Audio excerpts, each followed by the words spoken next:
Okay, good afternoon, everybody, and thank you for joining this InvestEngine webinar on our managed portfolios.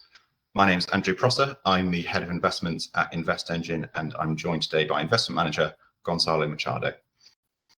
Now, in terms of the plan for the webinar, I'm going to start off giving an overview of performance for last year before handing over to Gonzalo to talk about the broader macro picture going to next year, and then it'll come back to me. I'll finish off by talking about what the portfolios are going to look like going into 2024. So the webinar should last about 45 minutes in total. So we'll hopefully be talking for 35, 40 minutes-ish, leaving 5 to 10 minutes for Q&A at the end.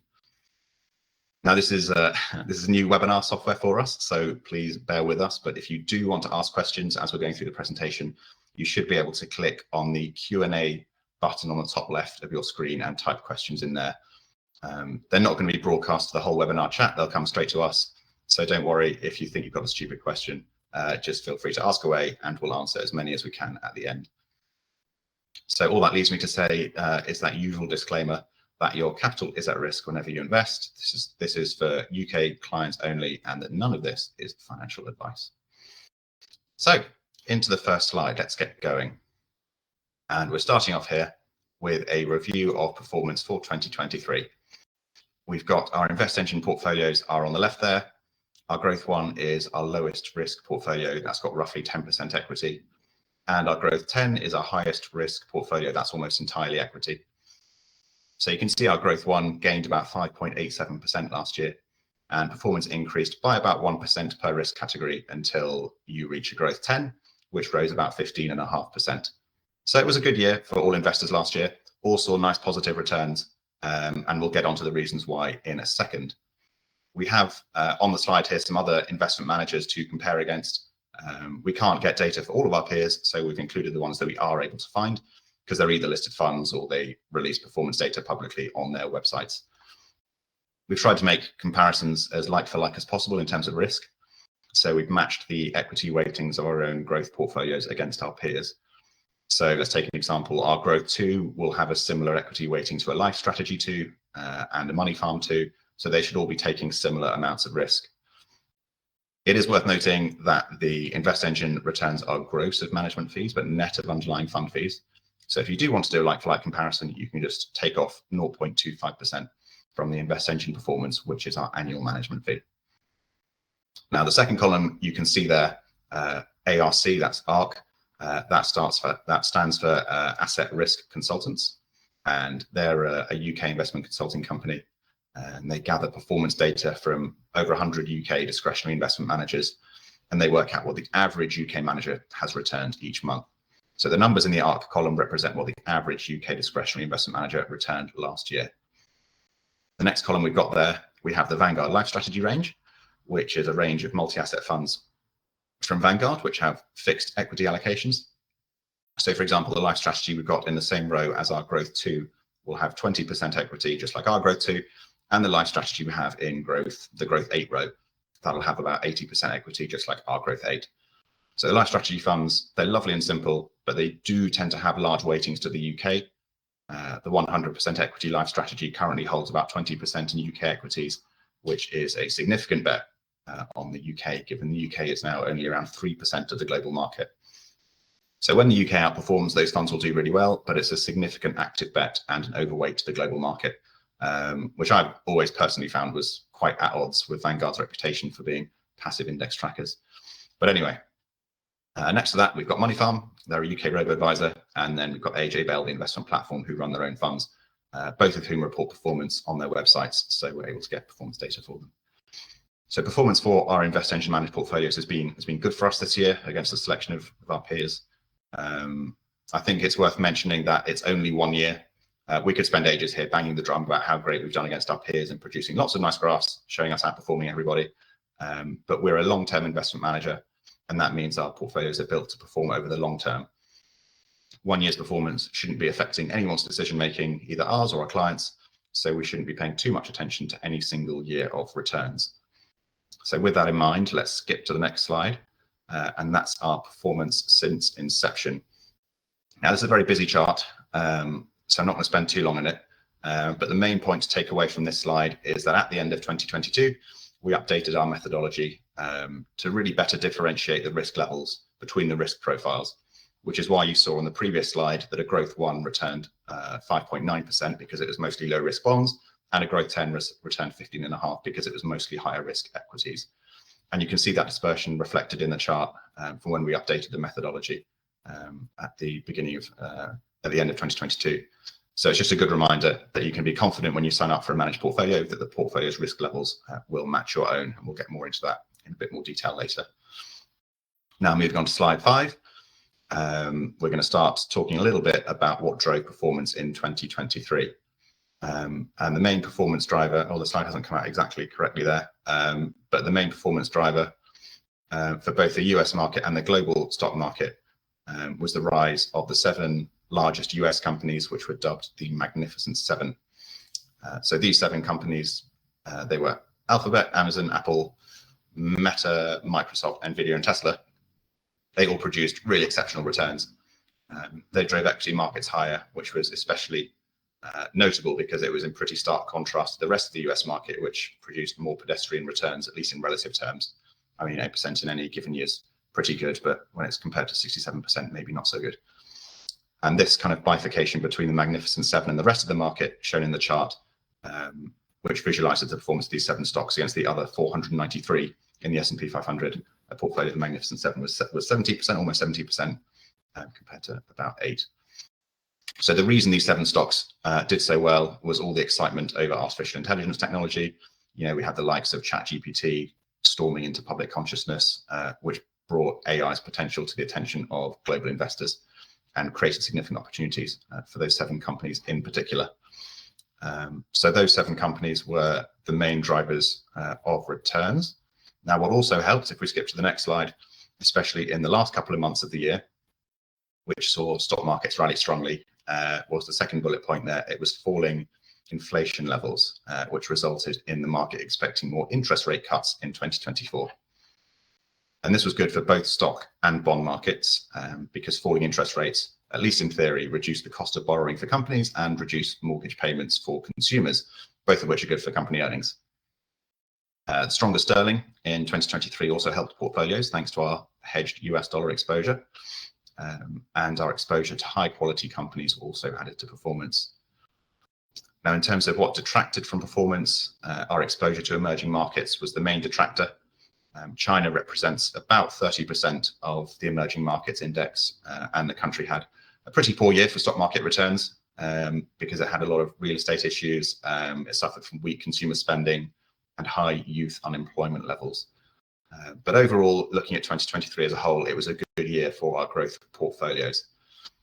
Now, that was a quick roundup, very quick roundup of performance for last year. So I'm going to hand over to Gonzalo now to talk about the macro outlook for next year. So Gonzalo, over to you. Thanks for that, Andrew. Hi, everyone. As we dive into 2024, it's important to note that the themes that dominated 2023, inflation slowing down over the last few months, and as the aggressive policy tightening employed by the most central banks appears to be over. What I want to do here is to review where we were in 2023 and where we are going to in 2024. 2023 was a year of resilience and adaptation for economies and markets worldwide, with central banks fine-tuning monetary policy to balance economic growth concerns and inflationary pressures as market narratives changed dramatically. The good news is that the world is not as bad as markets anticipated a year ago, but it is still quite a mixed picture. Despite this impressive resilience of the US, growth is slowing. Global trade volumes are contracting, and global industrial production is near enough flat year on year. Demand for services has held up much better as post-pandemic pent-up demand was satisfied with a lag, but there are signs of it plateauing. As we look ahead, keeping inflation steady towards targets won't be as easy as geopolitical shifts and a number of elections may distort the outlook. Inflation, monetary policy, and economic growth will continue to be the key themes for 2024.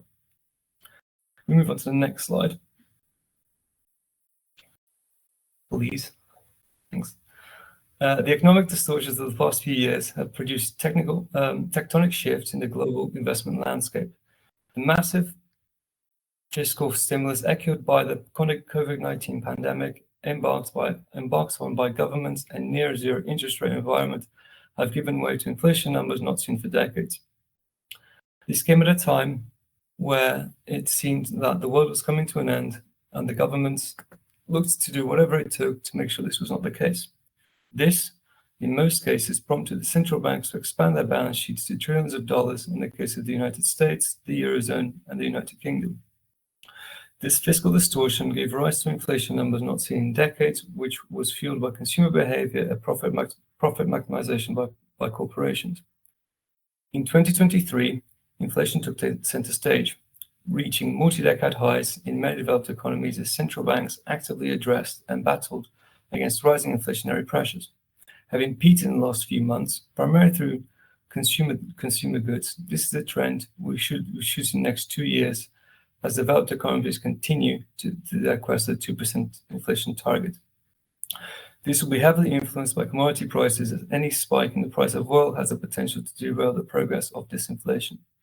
With this in mind, we must take into account that inflation is coming down with weaker economic growth, which opens a possibility for an easing of monetary policy. We move on to the next slide, please. With the excessive liquidity created by central banks came supply chain constraints, as the COVID-19 pandemic restricted the global movement of people, goods, and services. In an attempt to curb inflation, central banks were equipped with setting interest rates higher by increasing the cost of borrowing to both individuals and corporations. Any excess demand should have reverted back to long-term averages in theory. Looking into 2023, after multiple months of interest rate increases, we are now in a position where inflation is steadily coming down to the 2% target that many developed economies strive for. Such is the progress that markets are looking for the Federal Reserve in the US to lead the way into cutting rates towards the second half of the year, with the European Central Bank and the Bank of England following suit. One of the key restrictions is that high borrowing costs usually comes at the expense of global growth. This is one of the key themes for 2024. As inflation continues to revert back to long-term average, and whilst it is expected for it to remain modestly above target for the next 2 years in the United Kingdom, with some economists predicting the US and Europe reaching that golden number by as soon as the end of the year. We move on to the next slide, please. Whereas the challenge for 2023 was to bring down inflation, one of the main objectives for 2024 is to ensure this does not come at the expense of economic growth. After nearly 2 years of steady interest rate increases, markets have begun to stabilize, offering some comfort to both institutions and investors. We have started to see mortgage rates in the UK slowly coming back from the highs as financial institutions attempt to remain competitive in a market that is likely to see cuts in the near future. Rate cuts in the mortgage market in the US have less of an impact because those products are fixed to a longer period of time, which has helped the resilience of that economy. I'll be in touch on this a little bit later on how consumer spending and tight labor markets have ensured the US remained resilient, allowing it for it to deliver 25% returns in the equity market last year. Move on to the next slide, please. 2022 marked the start of the great reset of the cost of capital. Post the financial crisis, this has been characterized by the abundance of capital supply. Fixed income investors were increasingly pushed to riskier investments as yields decreased given the lowering of interest rates. It's important to know that bond prices and yields are inversely correlated. So if the price of a bond has fallen, the yield has increased and vice versa. So your typical fixed income investor generally saw a higher capital appreciation rather than any real yield, which is not what the asset class is designed for intentionally. Fast forwarding to today, and the normalization of rates is well underway as we continue to sit towards the long-term averages. The bond market has conformed to these financial conditions, paving the way to revival of the fixed income investing sphere.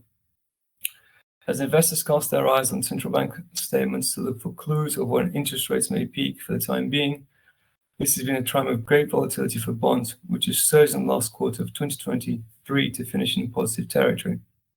Despite this, yields have been little unchanged, with the 10-year Treasury finishing the year at 3.9%, despite a 5% peak in September.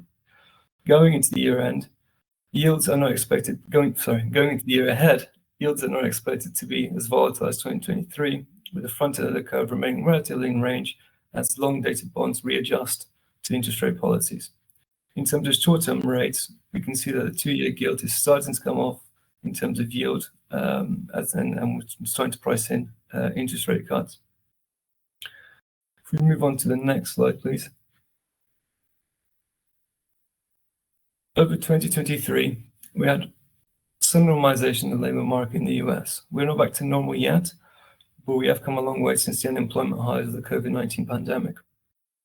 The labour market remains tight in the US, with job openings continuing to trend down from March 2022 peak as we continue to pre-pandemic levels. Usually, a drop in inflation leads to a rise in unemployment, but this is something we're yet to see.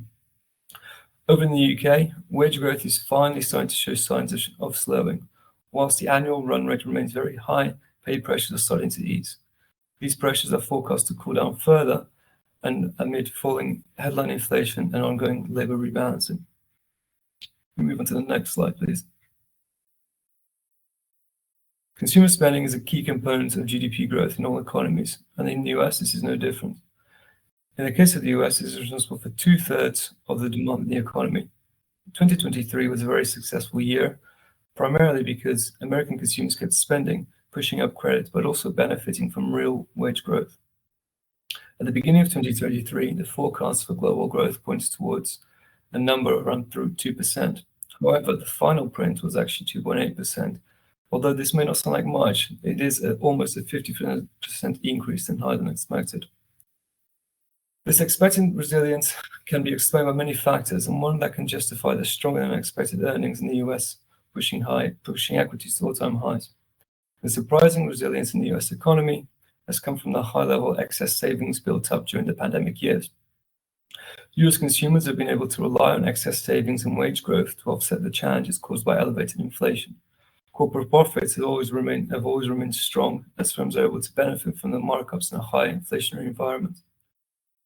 Going forward into the year ahead, the US does not have a huge excess of vehicle inventory, housing, and credit, so a softening of consumer spending should be expected. Given that government spending and investment spending at high interest rates makes debt more expensive to finance, it should be expected for consumers in the US to use more of their savings to stand on their own 2 feet without any outside fiscal aid. Whilst companies are aware of the higher financing costs and are keen to protect margins, there are opportunities in AI, and with strong corporate balance sheets, it should be expected. Not be expected for corporate spending to collapse as we progress into 2024. We can move on to the next slide, please. Thanks. Despite the talks of a recession, as the world evolves to a post-COVID era, it is important to note that recessions are part of the economic cycle. As Andrew will touch on later, drawdowns are part of any investment journey, and over the long term should be seen an investment opportunity, as the last 100 years have shown us.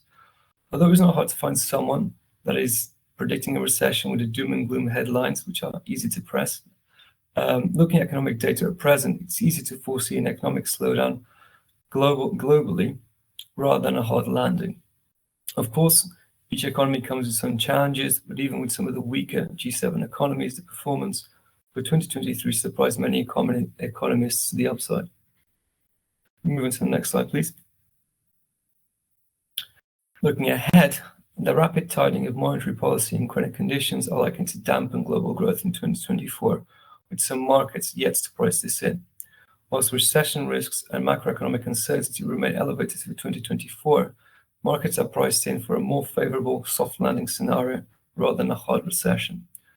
The eyes remain on all the central banks, and how long can these guys hold the interest rates longer for? There is a risk that rates are not cut, that they can open a can of worms in terms of higher refinancing costs for corporations, which can lead to a compression in profit margins, poor performance, which can ultimately lead to unemployment, and etc. In our home market, the UK's GDP growth is expected to improve modestly, but still lag in respect to the US and Eurozone economies.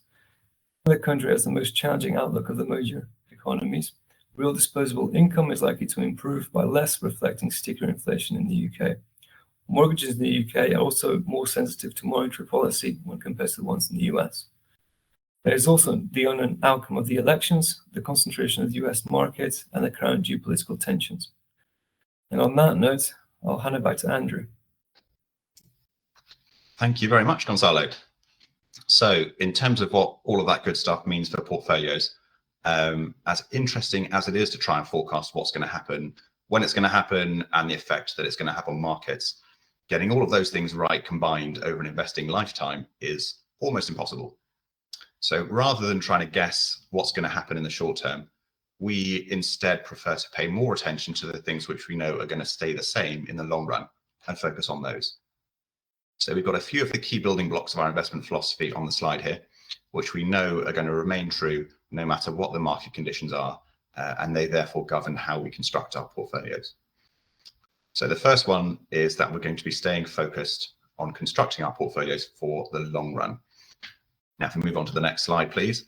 I think this is a really powerful chart. It's actually, I think, probably my favorite out of the presentation.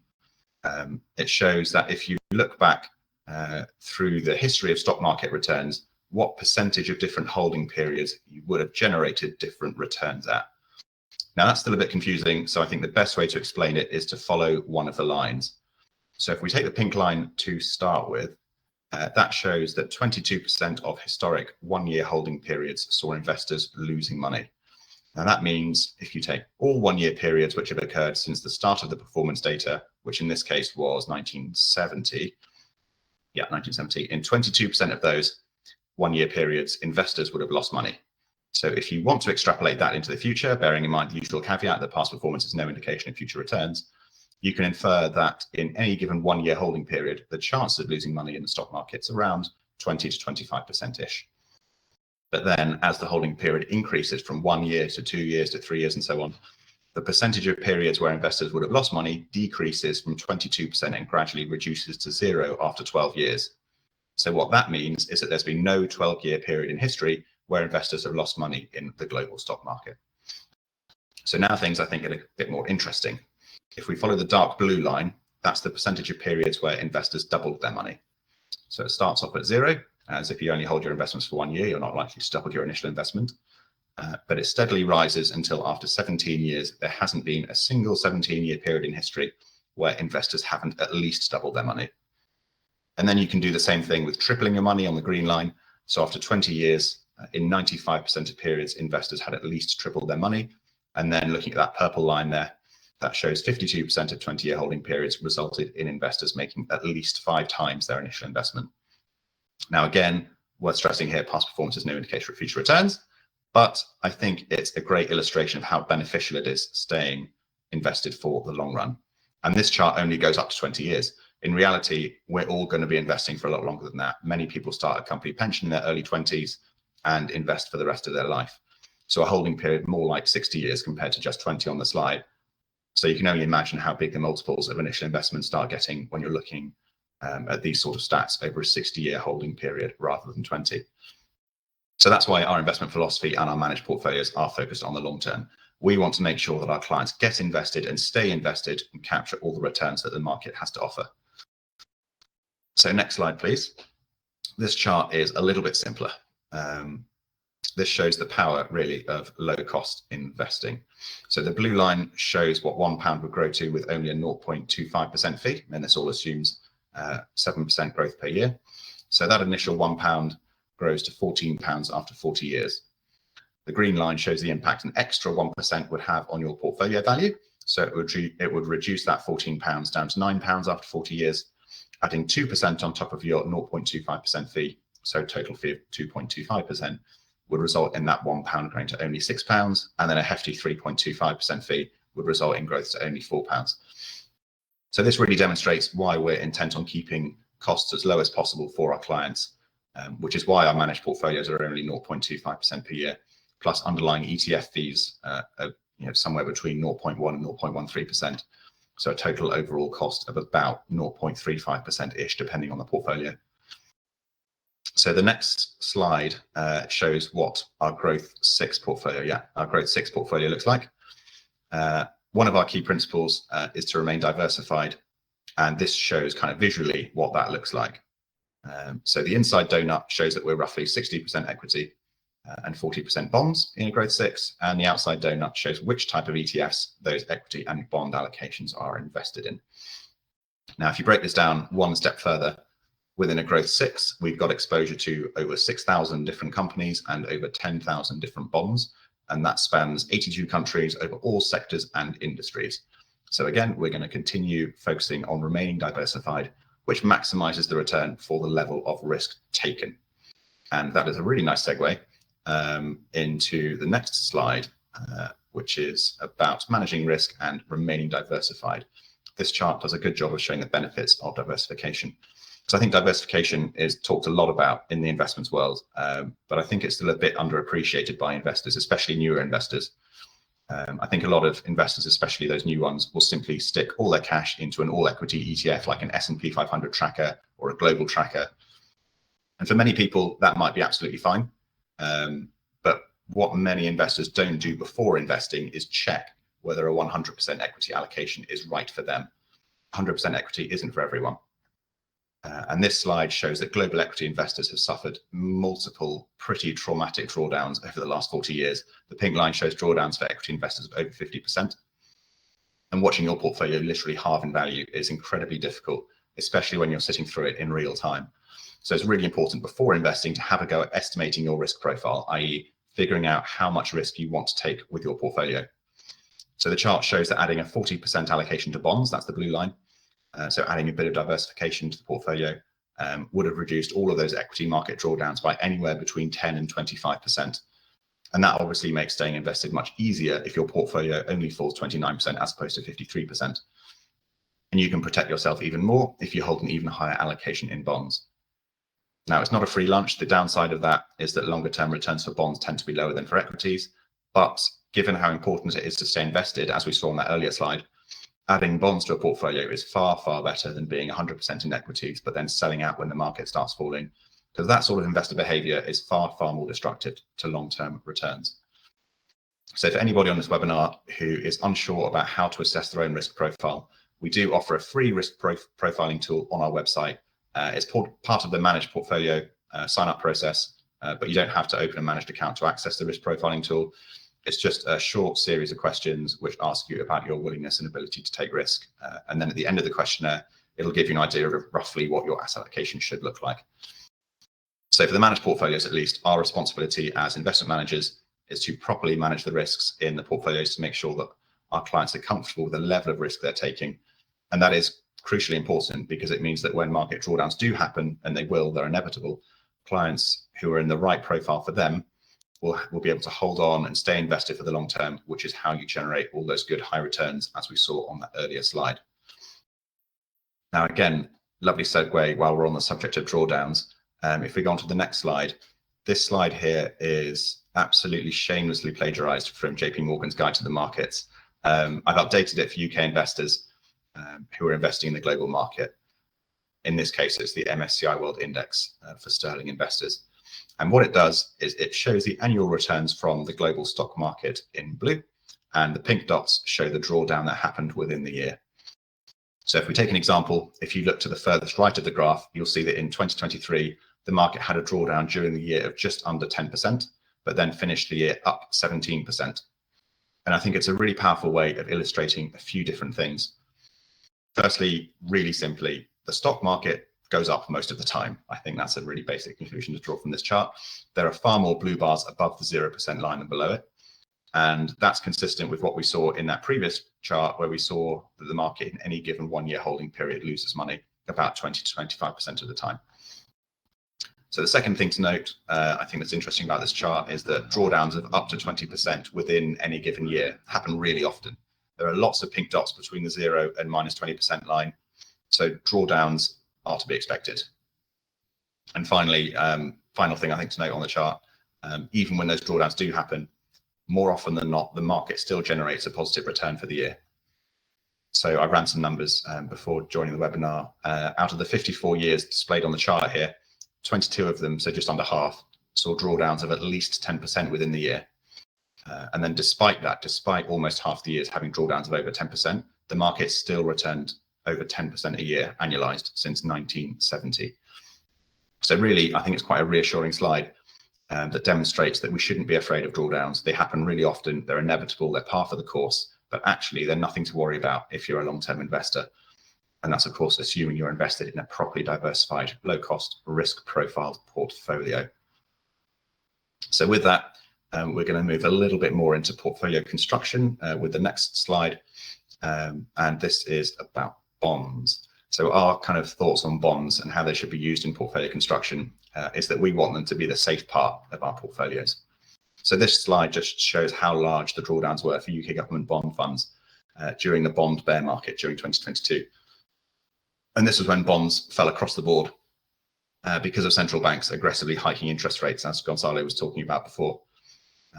You can see that those bonds with short duration, and short duration just means bonds with short times to maturity, only lost 7% compared to medium duration bonds, which lost 32%, and longer duration bonds, which lost over 50%. Longer duration bonds are far more sensitive to interest rate hikes than short dated bonds, and so have a much higher potential for drawdowns than short dated bonds, as you can see from that chart. So even though they're high quality government bonds, so kind of less risk at default, because they have a higher duration, they're still capable of delivering pretty significant losses. And given that we think bonds should be held for safety and to provide a buffer when the stocks fall, we have a preference for shorter dated high quality government bonds, which we're carrying into 2024. And this is made all the more attractive when yields on short-term bond funds are just as high as on long-dated bond funds. So these bonds are lovely and safe, but also paying a much higher yield than they have in the past. So just to kind of take a quick example, the yield on a short-dated 0 to 5-year bond ETF, government bond ETF, is just under 4.5%. But the yield on a longer-dated bond ETF, if you just take the core aggregate UK gilt ETF, for example, the yield on that's actually slightly lower, despite having a duration of over 8 years compared to the 0 to 5 ETF, which has a duration of about just over 2. So it's a good return for a low level of risk, which is why we're slightly overweight short duration bonds in our portfolios right now. So the next slide is us moving on to another aspect of portfolio construction. I'm wary, I don't want to get too technical and start talking in jargon, but I think this is a really interesting chart worth taking a little bit of time to explain. So this is, as you can see, taken from JP Morgan's Guide to the Markets, which I highly recommend people have a look through. There's some great charts in there. This is always one of my favorites. It basically shows the relationship between how expensive a market is compared to the market's future returns. Now, when I say expensive, I mean how high a company's share price is compared to its earnings. So a company with a high share price and low earnings will be called expensive. And on the other hand, a company with a low share price and high earnings would be called cheap. And then we can take all the companies in a market, in this case on the slide here, it's the US market, and then figure out how cheap or expensive each of those companies are, and then use that to see how cheap or expensive the stock market as a whole is. So if we look at the left-hand side chart to start with, you can see on the x-axis how cheap or expensive the US market is. So a number of 20x means that the market's average share price is 20 times higher than its earnings. And then on the y-axis, that's the subsequent 10-year annualized return. So basically what that chart on the left-hand side is showing is that how cheap or expensive the US market is at any given time doesn't have much bearing on future returns at all. There's no correlation at all between the two variables. But when you zoom out and you look at that relationship over a 10-year period, which is what we see on the right-hand side chart, things change pretty considerably. Now, the cheaper a market is, the higher its 10-year returns are, and conversely, the more expensive a market is, the lower its long-term returns are. And this finding has been replicated across many different markets and time periods. And I think that's really interesting to think about from a portfolio construction standpoint, because it means that when we're thinking about which regions we should be allocating more or less to, we make sure that the current market valuations are one of the things that we look at. So as an example, the US market had an amazing run last year, as we were talking about before, but now looks quite expensive, especially when you compare valuations to other markets like Europe and the UK, or indeed the yields currently on offer from bonds. So we're slightly underweight the US market at the moment. And that feeds nicely into our final slide, which is all about investor behavior. So this slide shows the difference between the total returns for investors investing in US funds compared to the returns they actually received, i.e. the total return figure is the return investors would have earned had they just bought and stayed invested for the whole year. And the investor return is the return they actually received through buying and selling, i.e. trying to buy low and sell high. And the gap between the two is known as the behavior gap. And what it does is just show that investors actually end up reducing their returns by trying to time the market. because it's almost impossible to do and very, very easy to get wrong. So more often than not, we as investors tend to shoot ourselves in the foot and reduce the returns we could have earned had we just stayed invested. And the slide is showing that there's been a pretty consistent and sizable difference between what investors could have earned compared to what they did earn over the last 3 years, over 1.5% per year over the last 3 years. So that's what we, InvestEngine, are trying to avoid. We know that all investors fall prey to these behavioral biases that causes this behavior, and this can take many forms. We can fall in love with an investment story, it's narrative bias. We can refuse to sell a position which is sitting at a loss. That's a really common one called loss aversion. Or we can be unwilling to admit when an investment thesis has just gone wrong. Overconfidence bias. It's really common. And us investment professionals, we're no more immune to these biases than anybody else. Annoyingly, our knowledge of these biases is never enough to prevent them from happening. So we've designed our investment process to minimize qualitative inputs, which ensures the impact of our own behavioral biases on the portfolios is limited. And that's why we instead prefer to use a systematic, rules-based approach based on decades of peer-reviewed evidence, academic evidence, which has been validated through real-world results. Now, I've deliberately avoided getting too technical when talking about our portfolio construction process because I didn't want to cause people to fall asleep when I started talking about things like mean variance optimization. But for those of you on the call who'd like to get a bit more into the weeds about how we think about the nitty-gritty of portfolio construction, we do have an investment philosophy PDF on our website, which you can download and read all about it. Now, just one final thing to mention before we get to questions.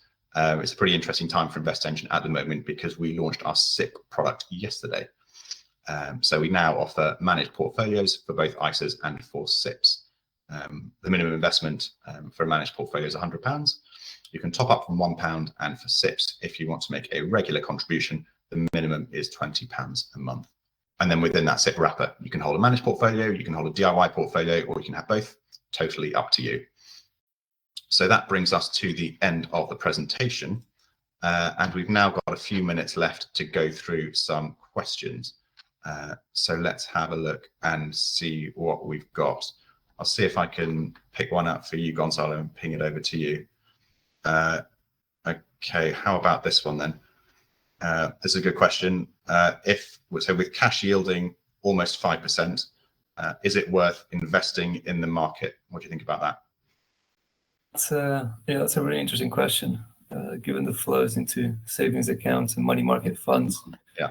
And even despite the headlines we've had on interest rate hikes, wars, hard landings, and whatnot. Well, the 60-40 portfolio, which had a terrible year in 2022, delivered 18% last year. And I appreciate that cash is taking 5% is the risk-free rate now.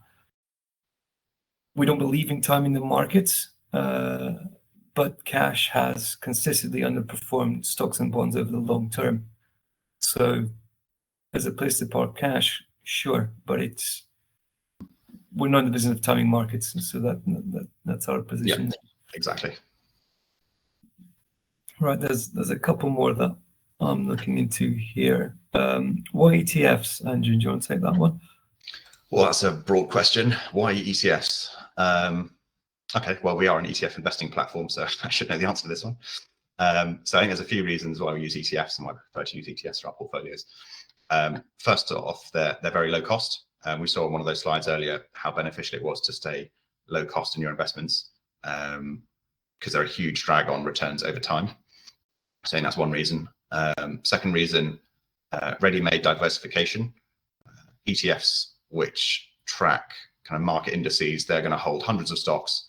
So when investors buy an ETF, they're buying something that's not only very cheap, but also very diversified, which makes them less risky than going out and trying to pick individual stocks. What else is good about ETFs? They're extremely transparent. That's a big underrated feature, I think, of ETFs. So you can see exactly what you hold at any given time. It's really, really transparent.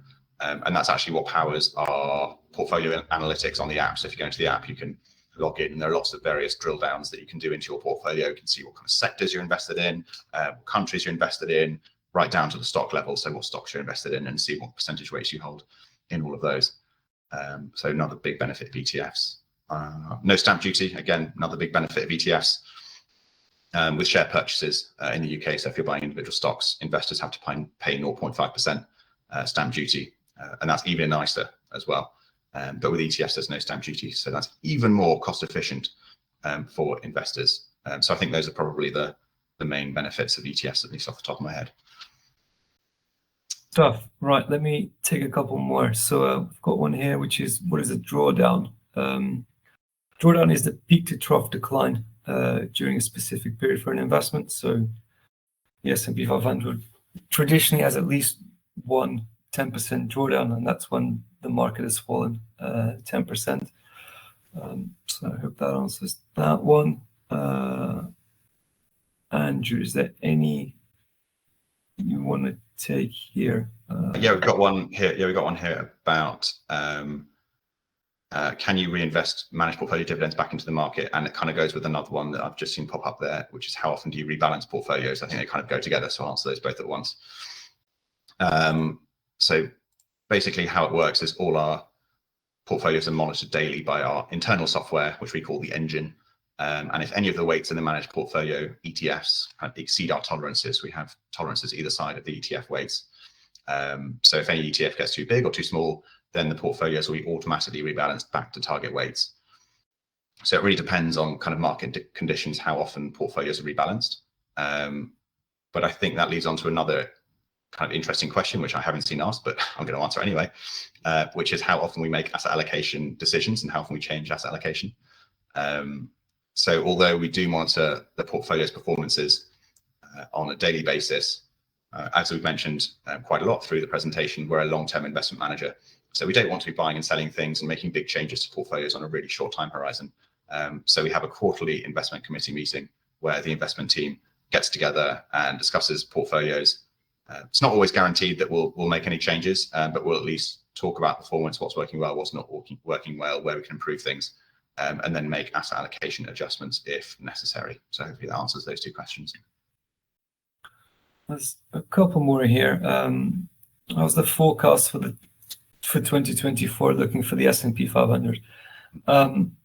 It's a funny question, that, because we just touched upon being a long-term investment manager, but we don't forecast specific numbers. I know the big banks are fans of doing such, and it's not uncommon to see the same bank come out with different dates. But if you looked at reports in the beginning of 2023, one thing is for certain: nobody was expecting 25% to come out. Well, 26.48, if I'm not mistaken, to come out of the S&P 500 last year. So we don't try and forecast a number, but I hope that answers the question.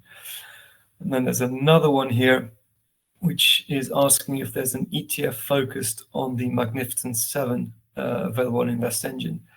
The answer is no, unfortunately. I don't believe there's any ETF in the UK space targeting those particular companies, and even in the US, they're still very, very small products. So unfortunately not. But we've got US tech trackers on the platform, which will, because of their nature, hold quite high allocations to Magnificent Seven. And we'll have NASDAQ 100 trackers on there as well, which again will have pretty high allocations. We've got another one there about behavior gap, whether behavior gap for active funds, whether that exists for active funds or passive funds or both. Sure, it's different for both. And yes, I highly recommend going and downloading that. It's called the Mind the Gap study, and it's done by Morningstar every year. It's a really good piece of research. And what it tends to find is that active funds usually have higher behavior gaps than passive funds. I think that's just because of the nature of passive investors. They tend to be more buy and hold, long-term focused, whereas active fund investors tend to be a bit more keen on market timing and trying to time the entry and exit of funds and fund managers. And as we were talking about in the presentation, that tends to usually not work out so well, because the more you try and time the market, and especially when you try and time individual fund managers with more active funds, it tends to reduce returns over time. So what you do see is that the behavior gap for active funds tends to be over the long run higher than it is for passive funds. Cool. Right. Let me. There's one here on how do the InvestEngine portfolios compare to life strategy funds? that word compare can be interpreted in so many ways. In terms of performance, we've actually outperformed them last year. In terms of asset allocation, the life strategy funds are actually they carry quite a strong home bias.